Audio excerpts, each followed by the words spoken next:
La richesse, en bref, fait par Seb, bruité à la bouche, pour des raisons de Ce désigne la somme nécessaire ou suffisante pour pouvoir créer un projet. Du fait de mes activités, je suis entrepreneur et je partage sans doute un éventail de compétences avec un grand nombre de personnes qui dirigent des organisations, qui s'occupent de petits business, qui s'occupent de grands business.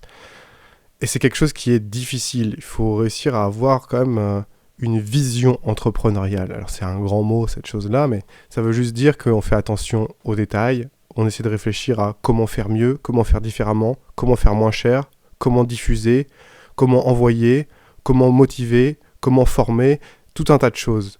Un grand nombre de compétences sont requises pour pouvoir gérer une entreprise, gérer un business, gérer une organisation et que ça marche. C'est quelque chose qui est complexe, d'autant plus complexe que ça grandit, que ça englobe un grand nombre de personnes.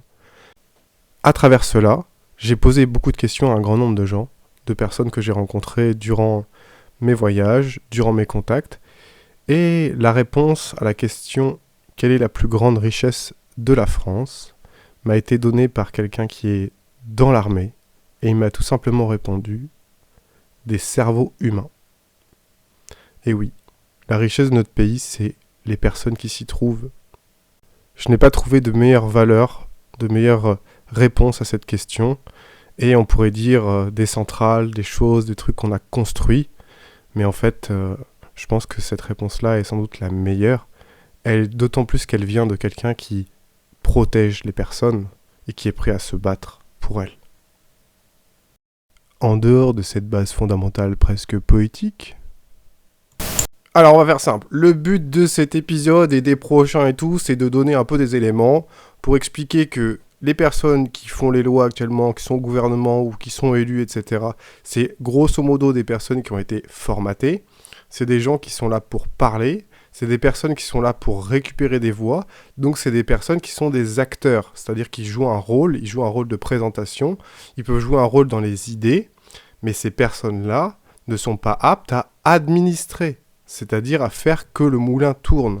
Ces personnes-là sont là pour réussir à gagner leur bataille, qui se rejoue dans les urnes, qui se rejoue à chaque fois qu'il y a des matchs, on va dire, et c'est des équipes qui jouent les unes contre les autres. C'est-à-dire qu'elles ne sont pas orientées vers les personnes qui habitent dans le pays et dont tout l'enjeu réside dans la façon de diriger le pays. Voilà la première chose. C'est pour moi le truc le plus basique. Je dis juste que comment c'est foutu, c'est pas bon.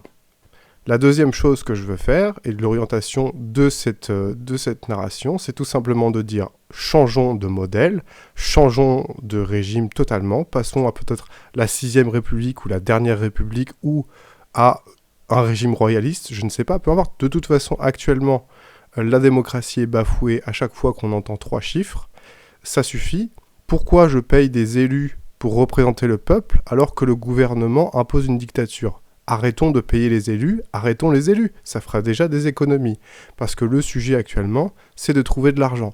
Eh bien, arrêtons d'en dépenser inutilement, partons directement en dictature ouverte, que ce soit vraiment compris, avec un système de police qui soit vraiment adapté, des prisons beaucoup plus grandes, et tous les gens qui ne veulent pas travailler pour la dictature, on les met en prison ou en camp de travail. Ce serait quand même beaucoup plus clair, ce serait bien établi. Parce que là, à mon avis, on perd beaucoup d'argent. Donc j'interviens ici, on est début février 2025, et par rapport à des lois qui voulaient être passées, comme quoi les auto-entrepreneurs allaient casquer de ouf, je pense que en fait on fait de la délocalisation inversée, c'est-à-dire qu'on a des personnes qui travaillent déjà pour leur compte, et qui sans doute en grand nombre font de l'artisanat, font des services personnalisés, et ils mettent leur cœur à l'ouvrage. Alors c'est un petit peu incompréhensible pour des gens de Paris de comprendre ça, mais il y a énormément de gens qui ne sont pas à Paris, qui ne sont pas en confrontation directe, qui ne sont pas dans une guerre quotidienne dans les transports, dans le métro et dans leur poste, etc., qui sont dans ce qu'on appelle les provinces, enfin les endroits où on peut vivre en fait, et qui travaillent pour d'autres personnes, pour d'autres Français, qui rendent des services, qui changent des ballons d'eau chaude pour une trentaine d'euros, qui se tuent un peu à la tâche.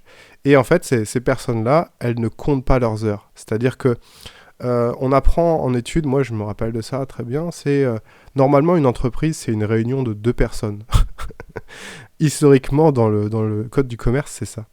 l'auto-entreprise, c'est une forme de sous-travail. Et le fait de rajouter des contraintes réglementaires ou de rajouter une taxation supplémentaire, ça veut dire que le sous-travail va être encore moins valorisé pour les personnes qui donnent du cœur à l'ouvrage, je répète. Ce qui veut dire qu'au lieu de délocaliser en Chine des usines, on caractérise la main-d'œuvre française comme celle des Chinois. Donc, on va peut-être pas reprendre Didier Super là-dessus, mais le truc, c'est que ça pose problème quand même d'avoir l'intervention de l'État dans du sous-travail pour le plomber encore plus, alors qu'il ne gère pas bien ses dépenses.